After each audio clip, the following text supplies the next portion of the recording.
उसे अपने काले रंग के शरीर और सूरत से नफरत थी। वो भी अच्छी अच्छी चीजें खाना चाहता था। गंदी चीजें खाने में उसे अच्छा नहीं लगता था। खरगोश, हिरन, चीता, शेर, जिराफ जैसे रंगीन जानवरों को देखकर वो काफी जलन महसूस करता था। काश मेरा भी शरीर इन्हीं के जैसे सुंदर होता। उसे इस बात का बहुत दुख था कि उसकी सूरत हिरन की सुंदर सूरत जैसी नहीं दिखती। कभी कभी वो कल्पना करता कि वो खूबसूरत हिरन है जो जंगल में इधर उधर उछलते कूदते घूम रहा है। एक दिन खरगोश को देखकर वो सोचने लगा, काश मैं खरगोश की तरह सुंदर होता। मेरे भी नरम नरम सफेद बाल होते। मैं भी लाल लाल गाजर खाता। तो कभी सुअर चीते और शेर की तरह मजबूत बनना चाहता था।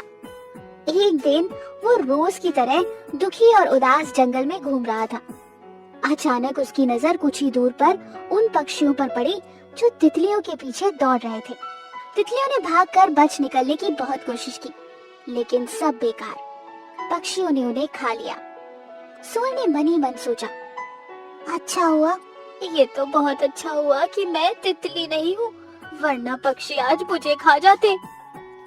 कुछ दूर और चलने के बाद उसकी नजर उस जाल पर पड़ी जिसमें तरह तरह के रंग बिरंगे पक्षी फंसे पड़े थे।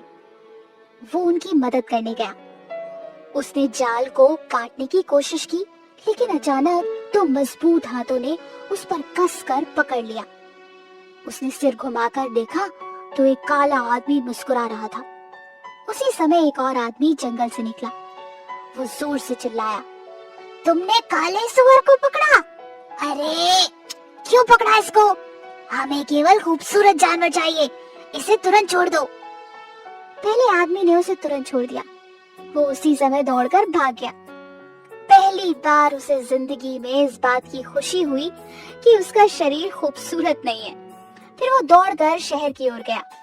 वो कूड़ेदान के आसपास पड़ी चीजों में से खाने लायक चीजें ढूंढने लगा और अपना पेट भर रहा था। फिर वो शहर में स्थित कॉलोनियों में आ गया। सुअर की नजर एक घर में एक पिंजरे में बंद कोयल पर गई। सुअर को उस पर दया आ गई और वो उसे सांत्वना देने घर के अंदर घुस गया। कोयल ने दुखी होकर सुअर से कहा, अगर मेरी आवाज मीठी ना होती तो मैं पिंजरे में बंद ना होती। तभी वहाँ पर दो छोटे छोटे खरगोश आ गए। दिन भर जंगल में उछल कूद करने वाले खरगोश सुस्त और कमजोर दिखाई दे रहे थे। लगता है इस कैद खाने से हमें कभी मुक्ति नहीं मिलेगी, एक खरगोश ने रोते हुए कहा। सुअर बेचारा क्या कहता, उसकी आंखों में भी आंसू आ गए। वो खरगोशों की दशा देख न पाया और वापस जंगल दौड़ पड़ा। रास्ते में उसने कुछ शिकारियों को हिरन के झुंड पर गोली चलाते हुए देखा और शिकारियों ने सुअर की ओर देखा तक नहीं, हालांकि वो उन्हीं के पास खड़ा था। सुअर को एहसास हो गया कि वो कितना भाग्यशाली है। रात में वो अपने घर आकर सो गया।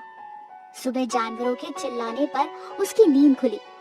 उसने घर के बाहर निकलकर देखा तो पाया कि जानवरों की भीड़ लगी हुई थी। बहुत हल्ला हो रहा था। सुअर की समझ ही नहीं आया कि वो क्या करे। भीड़ में शामिल होकर उसने भालू से पूछा, भालू भैया क्या हुआ?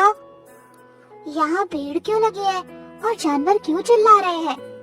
सुअर भाई, कल रात में सर्कस वाले जंगल में आए थे। वो चीते को उठा कर ले गए। बेचारा चीता पिंजरे में कैद हो गया है। जाने क्या क्या सितम ढाए उस पर ये सर्कस वाले। भालू ने दुखी मन से कहा।